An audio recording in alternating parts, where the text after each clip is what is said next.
Alright, hi, how are you doing? So, I'm going to make this video my understanding of the changes of Gloomspite Gitz, and feel free to tell me where I'm wrong here. The only reason I'm doing this is because every other video I've tried to look at them, the commentary and the pundits are normally like, oh, I don't play these guys, I haven't played them forever, but they're fun to play against, and they gloss over the Gitz, because the Gitz suck, let's be fair, that's why. So I'm making this video just to muse about the changes and things that I know about. So here is the actual FAQ that came out today. I don't have the General's Handbook. Would have been nice if I went and got that, huh? So things to note, right? So these are the changes. You can look them up yourself. They're on the Warhammer page now, Warhammer community, the FAQs. So interesting things that matter more so than others is Gobblepalooza, I guess, got a buff. So they deleted the paragraph in spell laws that said that only Moon Clan wizard heroes could pick from those spells. So now any Moon Clan wizard can use them. So that means Gobblepalooza can now pick a spell, and there are 2 wizards in Gobblepalooza. So they each can have a different spell now, which is nice. And the Fungal Cave Shaman is another unique unit. But he was already a Moon Clan wizard and he was already a hero. So that's nice. So Gobblepalooza, if you take them now, you can have 2 additional spells. In the core rules, it also says that all wizards know Arcane Bolt and Mystic Shield. So I believe that means that your Gobblepalooza wizards also know those 2 spells, which is good. Unless I'm wrong, you can tell me if I'm wrong. The wording of this has changed, but I believe it just means the same thing, right? I think it's just the wording has changed to clarify it. So they've done the same thing for the Spider Fang wizards. I don't know what Deadly Webbing is, so they've added a following rule to a reference point, basically. The Loon Shrine has changed, right? So delete the paragraph under the header. It is replaced with the rule on the Bad Moon Loon Shrine War Scroll. Essentially, that has changed. So there's a new document, new War Scroll for the Loon Shrine. So just look for that. Path of Glory, we're not interested in. Sorry. Now, Scragrot, Loon King's Entreaty. I'm saying that wrong. Entreaty. I'm saying that wrong as well. Whatever. My pronunciation of everything is bad. It's no longer a command ability, so I can use that for free, which, good. Should be free anyway. It's not that special, right? The moon is not that great. But now you can choose where the moon goes for at least 1 turn.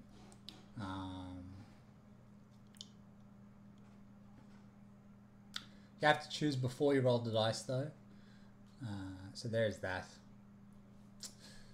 Because the moon would have moved as you rolled that dice. Here's a good thing. Again, another little buff for Gobblepalooza. I feel like the only people, the people that are in charge of this only care about Gobblepalooza. They're like, people aren't using these miniatures. We need to get them into the game. So, they're like, how can we fix them? Well, first thing they did was take away their War Scroll Battalion. So now they don't get the +1 the casting or the nose roll. So, up their price, of course. And now instead of just being -2 to hit or -1 to hit, they now have Feel No Pains, which is actually better. That absolutely is better, right? So now they have the 5+ in the second battle round, in the first battle round, sorry, and then 6+ in the second battle round. So by the time they're close enough to an enemy, they'll have no Feel No Pain. But they would have had 2 turns to potentially get off their buffs.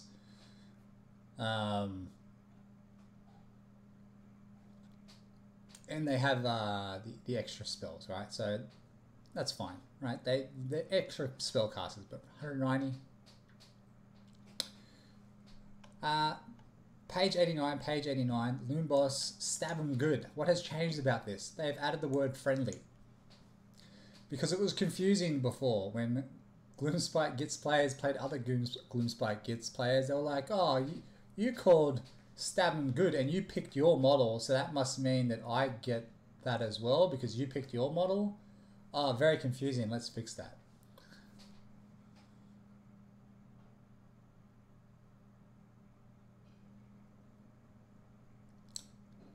How about instead of that, you give this as well. Deleted the command ability's header. It is no longer a command ability. That would have been nice.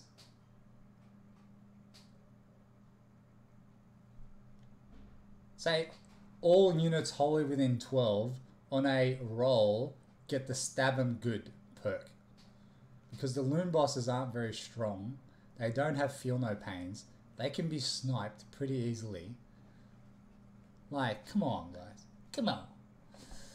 Backstabbing Mob has been changed. So instead of getting the 2 plus the wound in squads of 30 or more, and 1 for squads of 15 or more, it is now 10. Right? So if it has at least 10, you'll get that +1 to wounds. That's good. That's a good change. That has mattered a few times, all right, in my games, because I do like to take smaller squads. That I lose a lot, right? I play for the fun of it, so I take the small squads. It's more aesthetic, and often before they get to do anything in combat, they're down from 20, right? So having that ability when it's just plus 10 plus is good, right? But they kind of had to do something, give something back to the stabbers. I remember reading someone's comment, they're like, oh, the stabbers are fixed now. They didn't mean fixed. They mean they cleaned up their wording. But so the same thing for here, Scuttleboss, they've just added the word friendly. And the endless spells have changed a fair bit. So that's just the FAQ bit, and we'll go through this as well. Before I get into that, I want to actually talk about the units. So do I go to the web store and look at them, or look at them here? So we can look at them in the points. So the points, adding the points, whatever, okay, that's fine, because you don't have the War Scroll battalions anymore. You're going to get about the same units, but now with the new core battalions, you can take mixed units. The thing about this is I was struggling to get enough sub-commanders, right? Because with how expensive our battle line is and how useless our battle line is, you need to take more. You need to take more. You need to take things that can punch really hard, like fanatics, or Boingrot Bounders, or a Mangler Squig.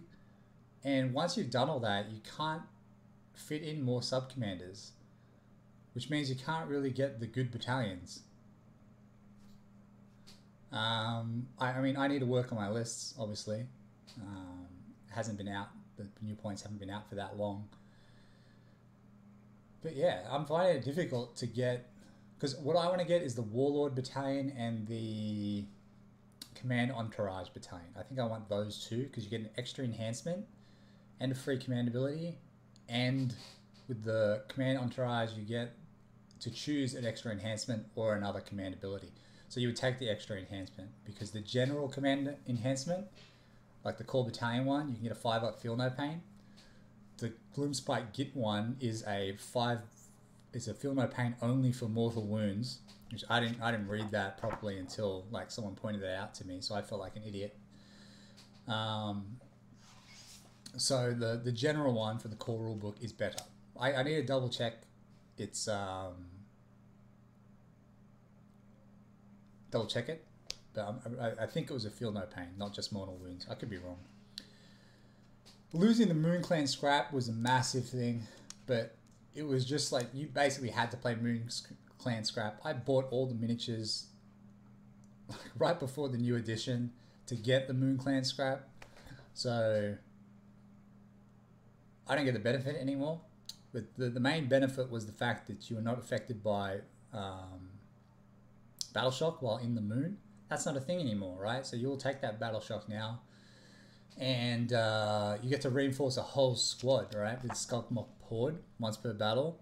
So that needs to be included somewhere. Those things need to somehow go back into the battle time, because they were like the caveat. It's like, oh, your army really sucks, but if you can get them in this War Scroll battalion, they don't suck that much anymore. So all the real kind of things that kind of made them a little bit more balanced compared to like Seraphim or Death, right? Kind of got them closer, you don't have access to anymore.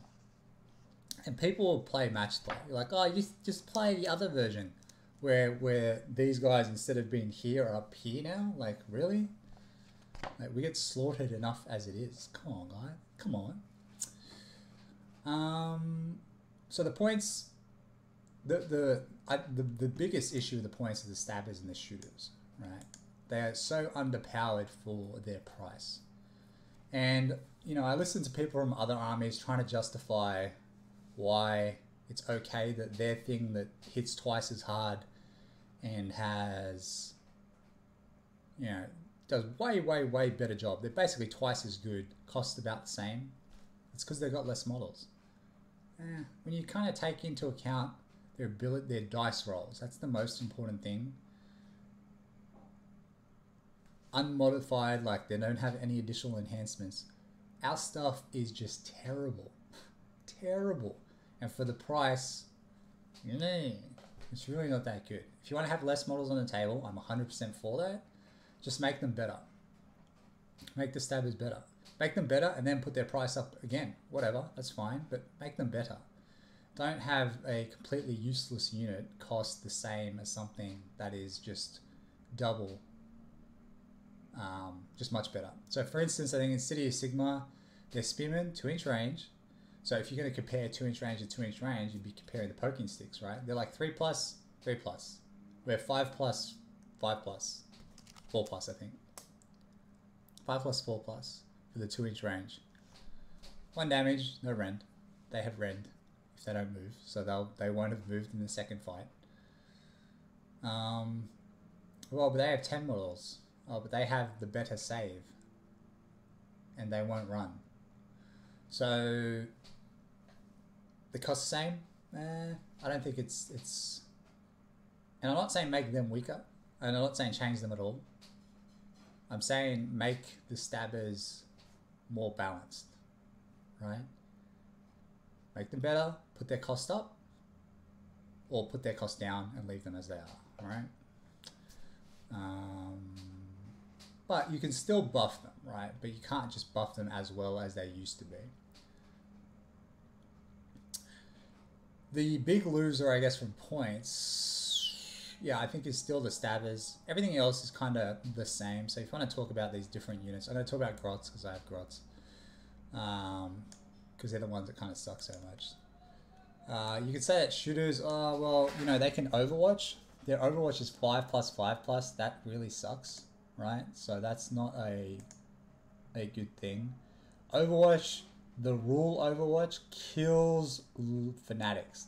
The real losers, like, you say that stabbers, they've lost their ability to do 2+ the wounds. Like, that's bad, right? But the real losers here, I think, are the fanatics. They cost a little bit more, okay? But it's coherency that hurts them. They're on a large base. So if you take 10, you can do a little sneaky trick to keep them in coherency after they've deployed and after they've charged. But then you're going to lose pretty much all of them except for 3 if you take 10 or more. So you have to keep them in squads of 5 in order to keep them coherent. But the thing that really hurts them, because they suck at staying alive, Overwatch. If there is a unit 9 inches that can, from where you finish your charge, that can shoot them, you will lose your fanatics. You have a 6+ save, so if there's something that gives rend, your fanatics are dead.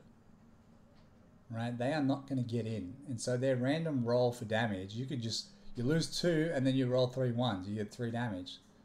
-2 rend still, 4 3s, 4 3s, -2 rend, D3 damage. So, you know, potentially you could do something. For 145 points, you want them to do a lot. 145 points of random. Got to make the charge. Got to not get die in Overwatch. Then you have to make the rolls. Then have to be in coherency. We'll have to be in coherency at the start. Right? So, a lot of things to consider with them. So, I think they kind of lose out. The big winners was Gobblepalooza. 30+ points for Loon Boss on Magla Squig, and because he has the Squig keyword, he cannot reinforce stabbers and shooters. He has to reinforce Squigs instead. That kind of sucks. If he's your general, you can take the fight again. So that's a plus. So, and that's the other thing, is who do you pick as your general, right? You still can't give command traits to a named general, so you're better off taking someone that's not a named general. But then you lose your, if you don't take Scragrock, you lose your ability to get those command points, right? So that's a tactical choice you have to make. Zil, yeah, but the thing I've seen in the FAQ for the core rules, and so you'll need to tell me how this works, is you can take 2 generals, but is that talking about if you take allies and the allies have a general, or can you take 2 allegiance generals? Is having 2 battalions, is that 2 generals? I should probably read that over here. I'll leave this on this page before I talk about that, because I'll talk about the spells first. Coherency again could hurt the Fellwater Troggoths, right? So if you take 6, you need to keep those ranks in files of 2. If you take 3, you're okay. Right? But 3 is in keeping with how much you purchased in a box, for the old $85 for 3 of them. It's a pretty good box though. You can customize them massively. They just don't give you enough legs. They give you 3 more legs. You have enough in that box. If they give you 3 more legs, you can have 6 Troggoths. So, you know, for $84, just give us 3 more legs. Guys, please. It's nearly $100 worth of miniatures. Massive loser here was Scuttletide. Scuttletide got so much worse because you can now just walk through endless spells. It's cost 55 more. So someone really was angry. They're like, Scuttletide has just made my life pain against these goblins that never win. I'm just going to add 55 points to them. But we'll talk about the spells in a second. Everything else up by a little bit of points. It's not, you know, they had to go up because the battalions are gone. And the buffs, I know, so you'd be thinking, okay, when I use the sneaky snufflers, I can't buff, I can't put another ability on them because they've received an ability. It's in the phase. So if I give my +1 attack with my sneaky snufflers in the movement phase, they can receive something else in the charge phase, so they can reroll runs. They can then receive something else in the combat phase, like all-out attack or stab them good. And then in the battle shock phase, they can be inspired. So you can still buff that same squad, just in the different phases. That's just, you know, you're using a lot of command points there, but the sneaky snufflers, that's their ability. That's not a command point thing, right? So that hasn't really changed. Like, the game hasn't changed that you can't buff that same squad multiple times. It's just the phases. And with Gobblepalooza, all right, that's in the hero phase. So you're doing those power-ups in the hero phase. So I can have them have the ability to reroll run and charge with Scaremonger. Then in the movement phase, give them +1 attack. And then do something else after. I guess something you might want to think about, and it's why they're there, is using the Sporesplatta fanatics, right, to give a bubble of that +1 attack, right, which might be something that you want to be doing now with your armies, because the fact that your stabbers aren't that effective anymore, so you might want to have something that buffs them up a little bit better, because you can't be like stab them good, stab them good, stab them good. You can only do it once. So if that squad can stab them good and get +1 attack with the spore splatters, so they're pretty expensive to do that. But then that already has +1 attack with the sneaky snufflers. You've all out attack them, so you can stab them good with these guys, and then your other squad still has +1 attack if you can keep a tight bubble. It needs to be a pretty tight bubble, doesn't it? Is it wholly within 12? So it's pretty tight. With that many models inside a 12-inch bubble, it's doable. It is doable, but you just got to really plan that out and be a bit smarter about that. So, Fungal Cave Shaman. I don't know if I've spoken about the spells. My brain's gone. I don't know. So if I've forgotten to say this, I will say it right now. So spell laws, they've deleted the paragraph, which means that Gobblepalooza can take spells from the Moon Clan spell list, right? Also in the core rules, it says that everyone can get Arcane Bolt and Mystic Shield. So your Gobblepalooza wizards can take those spells. It's in the core rules. It says anyone with a wizard keyword has those. And so it's just a Moon Clan wizard. It doesn't have to be a Moon Clan wizard hero. Okay. So Fungal Cave Shaman is a Moon Clan wizard. He can take those spells as well, which I think he already could have. So some changes here. Malevolent Moon has a range of 6. Seems lame. Let's have a look at that. Was that always 6? That seems kind of lame. Holy, it used to be holy within 12 inches, is now 6, which is lame. That sucks. Costs more. Only spell flies 8 now instead of 12. That's lame. Its buffs stay the same. So it got weaker, cost more. This D6, I don't think this has changed. I think this is the same.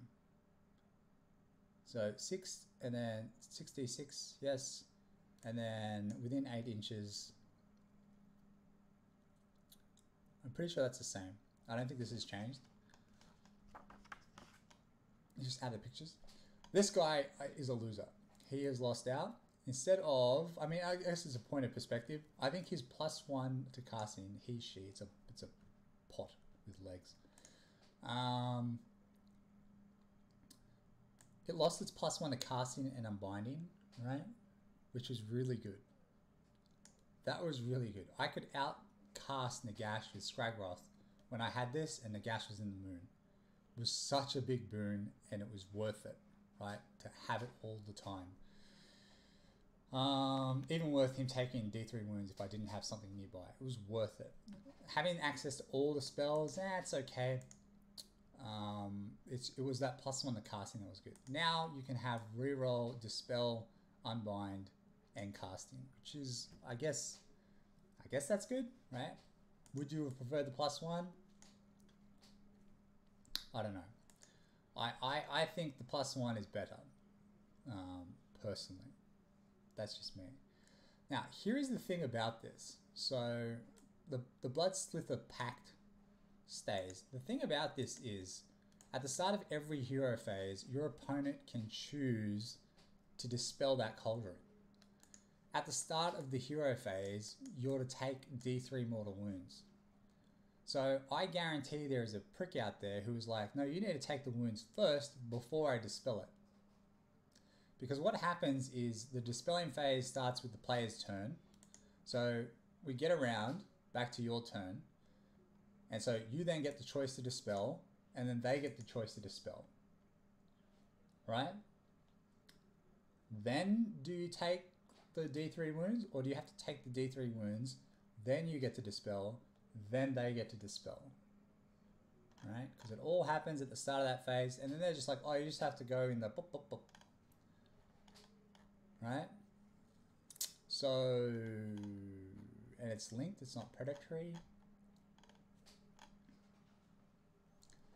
Common sense says that they have to dispel it before you take the wounds, right? But that's something that can happen here. That's something that can come up with that, the new rules and that spell.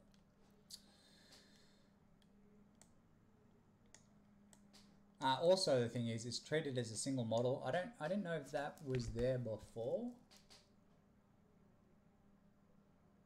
It was there before. Okay, I was just doing that wrong. So that means you can shoot the cauldron or fight the cauldron and do wounds to whoever the wizard is. This went up by 55 points. Got worse. Has a range of 6 inches. So you have to cast it within 6 inches. That's trash, as far as I see it. You can move 6 inches, that's great. Its damage hasn't changed, and the movement hasn't changed, but you can walk through it now. So the only advantage is this, and I think this is, I guess, it was how they intended it to work, and that's why they've changed the rules. But they've added, like, they put a ton of points up. I think what you're supposed to do with this is you have spiders that won't be affected by this, and then you put this directly in front of your spiders.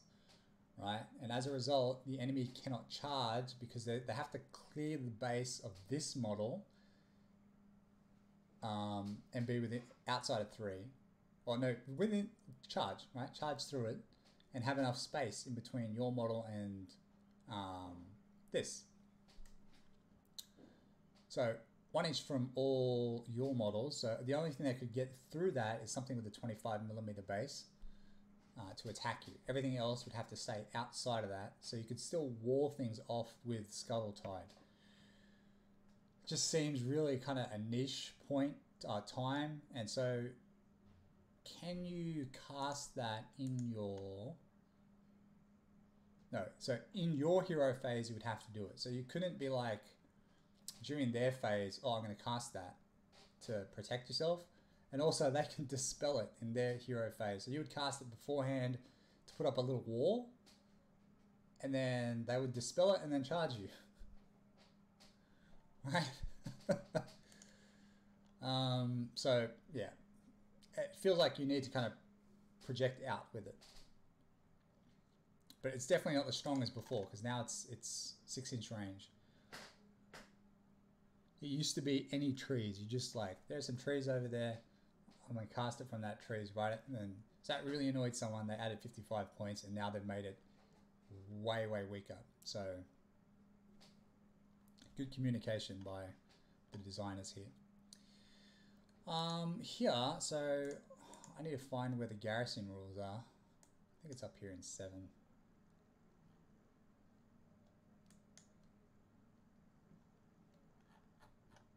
That doesn't seem right. I'll just tell you what they are. Unless it's on this next screen, which it's not. Unleash Hell. Yeah, that's going to just kill your fanatics. I feel like your fanatics need to be behind you. But straight line of grots, put your fanatics behind them. As your grots get charged, your fanatics still fight first and try to prevent your grots from getting killed. So here's the difference. This guy has changed. These were already in a white dwarf, so that hasn't changed. They've added this stuff, I believe. Right, 3 inches from all enemy units. You can keep doing it until you've replaced all your destroyed units. You just cannot replace replacements. On a 4+, you get them. That should be 3+ with how bad our units are. 2+. Hang on, after you've pick a unit that's been destroyed. Yeah, and it's still half the models. So on a 4+, half the models back. 3 and 6, 50%. And if you take the Loom Boss on Mangler Squig, here's a Squig keyword, you can only bring back Squigs. So if you've got a Grot army and you make him your general, you can't bring anything back. Right? That's lame. I think that's lame. The big change here is it is defensible. It is a large terrain piece, so you can put up to 30 models inside of it. Has to be set up 3 inches away from an objective. So I take that as the objective marker, not the boundaries of the objective. So if it's a 6-inch bubble around the objective, you can put this in the objective bubble and defend it, right? That's how I see that. Now, the model itself becomes the outline of your units that are inside of it. So if you have 20 stabbers in there, your enemy has to basically charge the terrain, has to get base to base with the terrain or within an inch, or it's finishes charge in half, whatever, and then attack within its range. And you get -1, they get -1 to hit, and you get +1 to save. So your stabbers are capped anyway. So if there's rend, then they'll go, they still get the +1 because they like +2, -1. And that's it. Okay, so you could hold an objective a tiny bit better, right? Your units can come out of that and go in it, but not in the same phase. So you can walk out of the terrain and back into it, but just once you walk out, you have to wait till the next turn before you go in. So that's our defensible terrain, right? And you can get other terrain that's defensible as well. This game moves towards trying to make terrain a thing, because that's definitely what you want in Age of Sigmar. Is you want to be dealing with terrain with all the very large bases of models and all that kind of stuff. You definitely want terrain on the board, right? So that's the changes. Like I said, you just need to do your phases properly. Nothing really changed that much apart from we lose all the buffs for the War Scroll battalions, which also you knew. Stabbers become worse by a fair bit, and you can't buff multiple units. So it's actually kind of the game rules that really hurt the Gloomspite Gitz. Got to take your Gobblepalooza, got to get your buffs that way. You still got to take your sneaky snufflers. Remember, at the start of the movement phase, pick something that you reckon is going to be in a fight in that battle round, or in a double turn, and give them the extra attacks. That's really important. You need them. Like,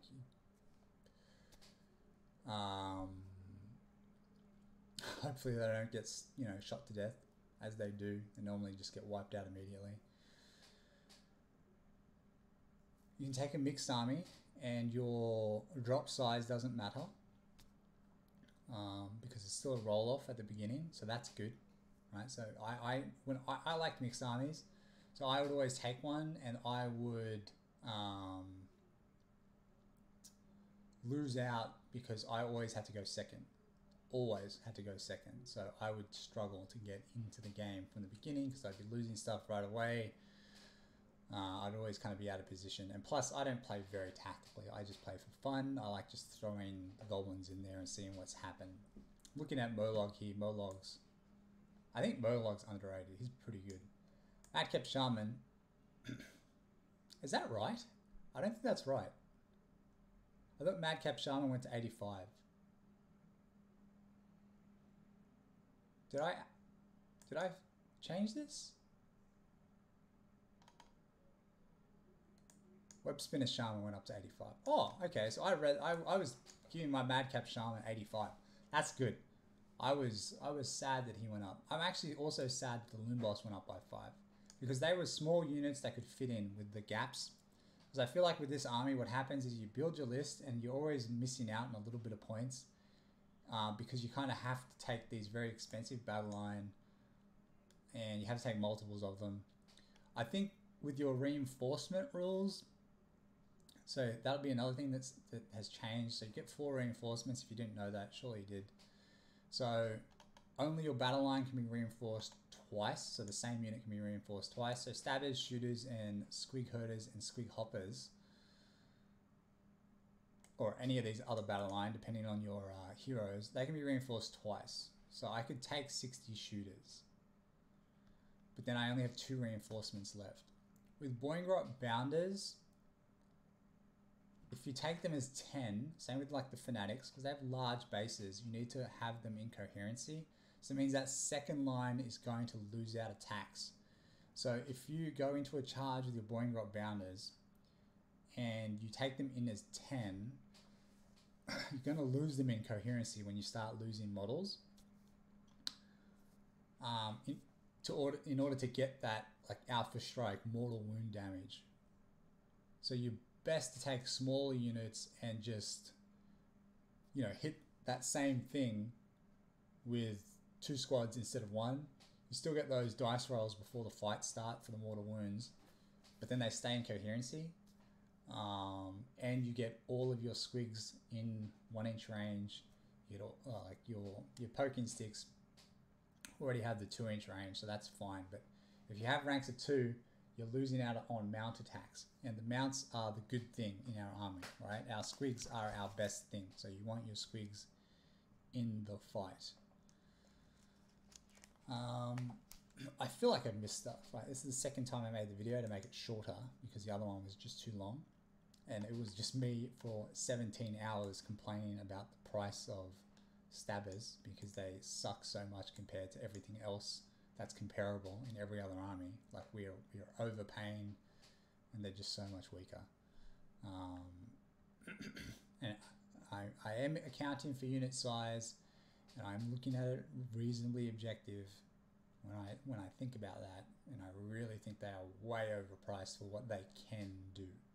When you try to make it apples versus apples, way underpriced, overpriced. Overpriced, my bad. The max unit discount I don't think is a big deal. Golgapalooza being buffed is nice. Defensible terrain, I don't know how useful that is. I don't know, you know, can I put Scragrot in there with his cauldron? I know the cauldron probably has to sit outside, but can I put a loon boss in there and, you know, hand out buffs, stab them good, like put one 75-point loon boss in there, and so I have that 12-inch bubble around the shrine. Can I do that as well as put in stabbers with him? Does it have to be one unit? Now I kind of want to know. Do you want to know? Are we all going to look at this together? I played this guy and I swear to God he was a like wannabe lawyer. It was kind of a painful, very long game. Because I'm the sort of person that, just like I said, wants to just have fun. But it was a good learning experience. And I swear he knew this thing off by heart. He was like, oh no, it's on that page, this page. I was like, okay, okay.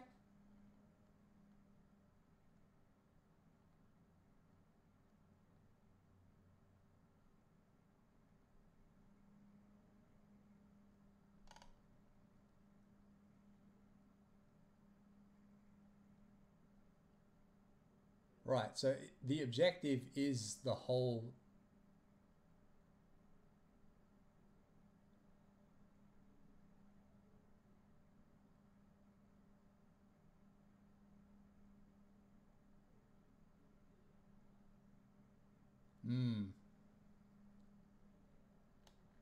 The objective should be just the point of objective. Here is your garrison.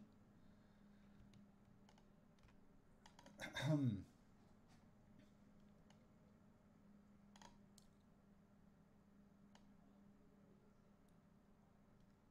says up to 60 models, so you should be able to put multiple units in there as long as they have the correct wound characteristics.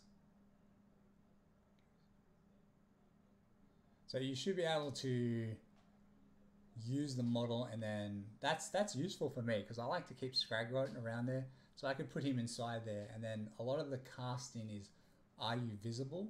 So then he can see from anywhere inside the shrine. So if the shrine can see something, he can see it. So we just say that he's sitting on top of the shrine, right, and he's looking down and everything. You need to rule a straight line for there. So there's that. Okay, so that's, I guess, a buff. That is good for us. You have a defensible terrain that avoids battle shock and can be sat in an objective. Right, I would like an FAQ on from all objectives. Can you put it on inside the objective? It should be. If it's not, then it's useless. Completely useless. In my personal opinion.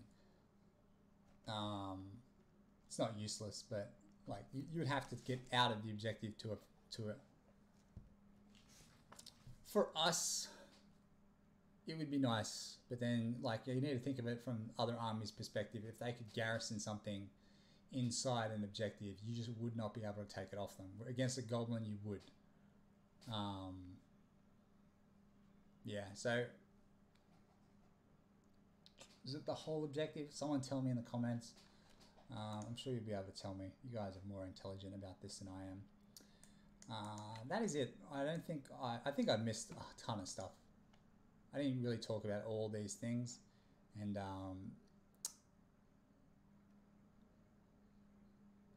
sneaky snufflers, they have 6. They have to be in... They can't be stretched out in a line anymore. Because you have to finish and start incoherency, which sucks. So that means their 12-inch bubble has gotten smaller.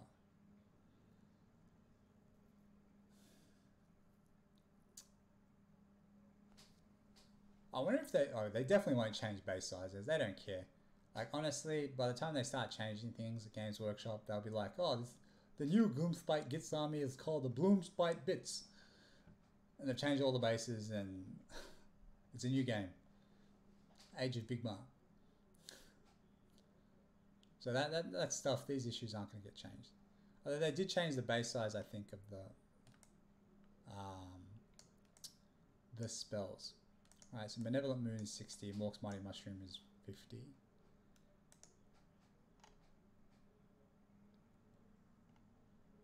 Yeah, that's it. I'll leave that there. Yeah, tell me what I've missed. Things to note. Happy with your stabbers and squigs and all kinds of things.